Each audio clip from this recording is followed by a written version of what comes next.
thank you for being one of those artists and one of those transformers. It's so important to highlight and discuss these stories and to be the storyteller that you are, that you're willing to share your story and that you do it through song and through such a beautiful body of work as your record. First of all, if there's anything you really want to share about the record. While it's a solo record and while it's obviously an autobiographical record, it is so much that recording, what you're hearing is this joyous assembly of some of my most beloved chosen family and friends and artists that I admire who came together. We actually recorded it in early October of 2019 or late September of 2019.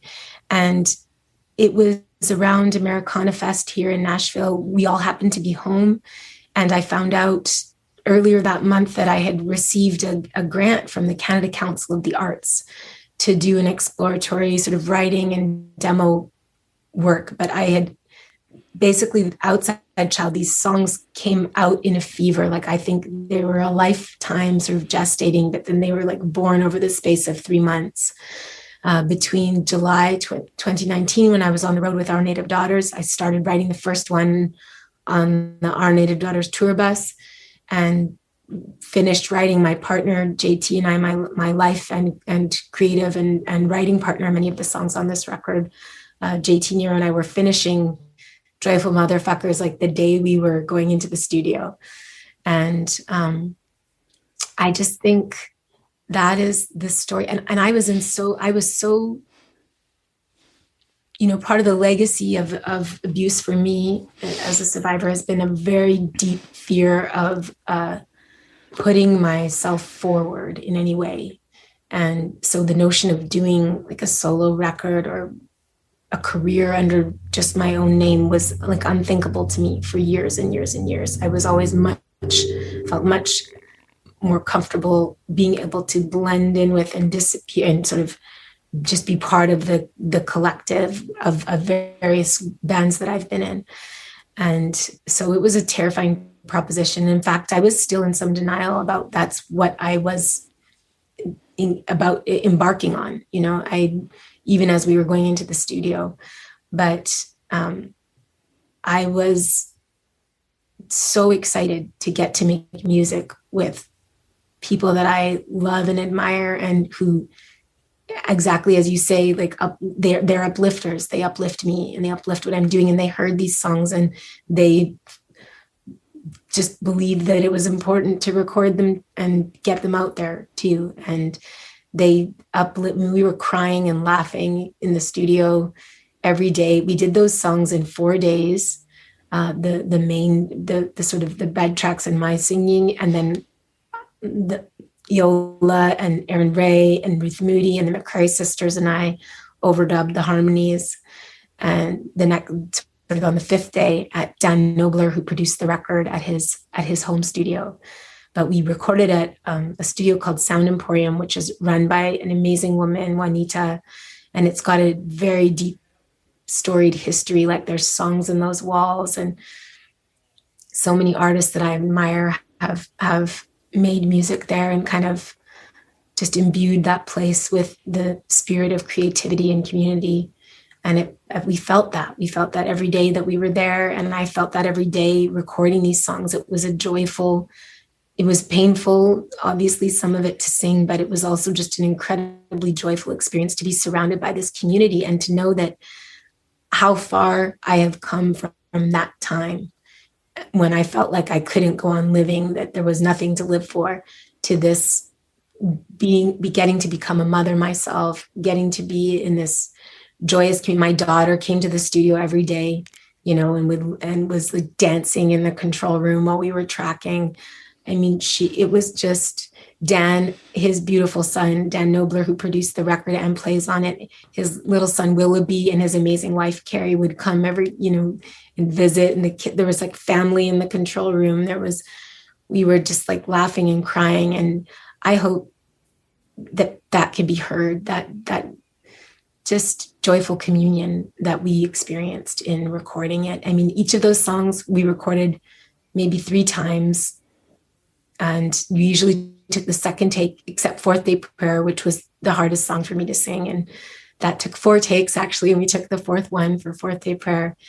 But it was, I would never dream of telling any of those artists what to play or sing. Like it was generosity and their artistic contributions that uplifted me and those songs and helped me to feel safe to sing that story and tell those stories. And so that's what I want people to know about the record. And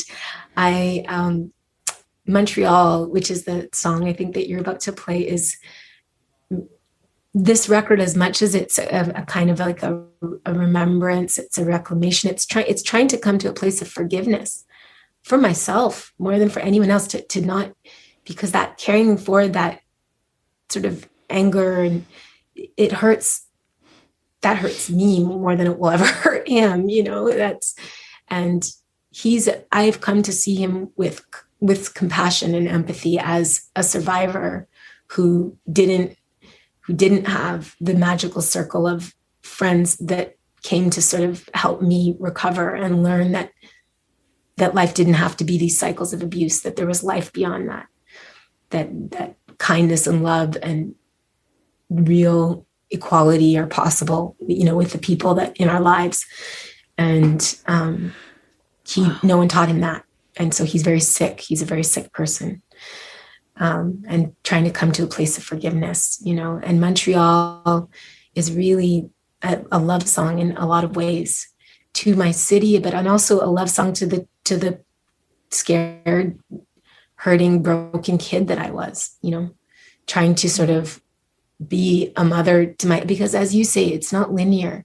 Like that child still exists somewhere, you processing grief, processing different things in our life. It's not linear. It's like the multiverse. It's these overlapping realities, and that reality is somewhere. And I'm trying to mother that kid a little bit, I think, through this song, and pay my respects to her because she didn't respect herself for so long. Hi there, this is Allison Russell, and this song is called Montreal. It's from Outside Child, and you are listening to Launch Left. Oh, my Montreal, can I dream of you tonight?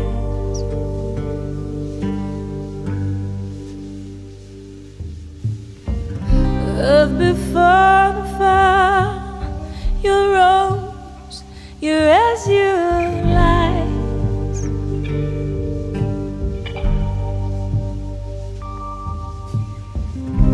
Oh, you cathedrals, your shadows felt like left lines.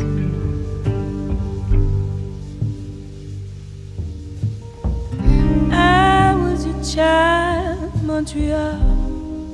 You would not let me come too hard. To reminisce on the times before there were just so few of them. The jackal came and spring took me when I was still so young, so young. The mind of a child has oceans wide and 1,000 millenniums, and the city was my sky and stars, les fenêtres de l'infini.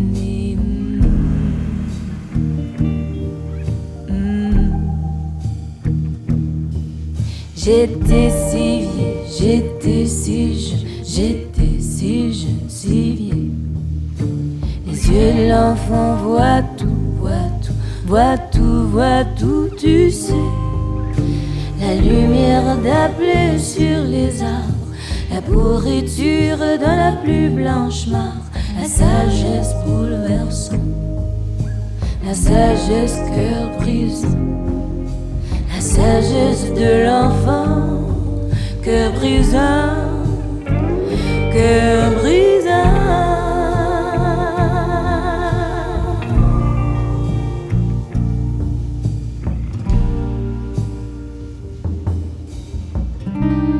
Oh, my Montreal, can I dream of you tonight?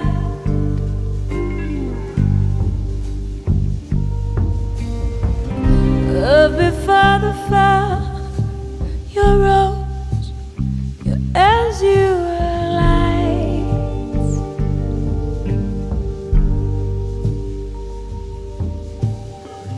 Oh, you cathedrals, your shadows felt like love in arms.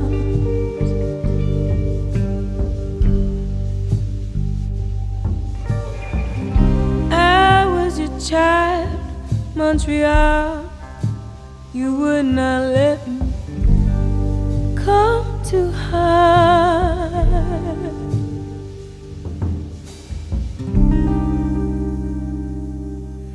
Oh, my Montreal, can I dream of you tonight?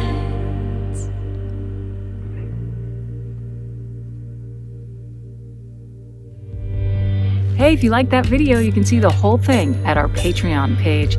That's right, just hit the link that you're seeing on the screen right now, and it'll take you there. And you can become a patron today and help us keep launching new artists and bringing left-of-center art and activism to a wider audience. And can't wait to see you soon.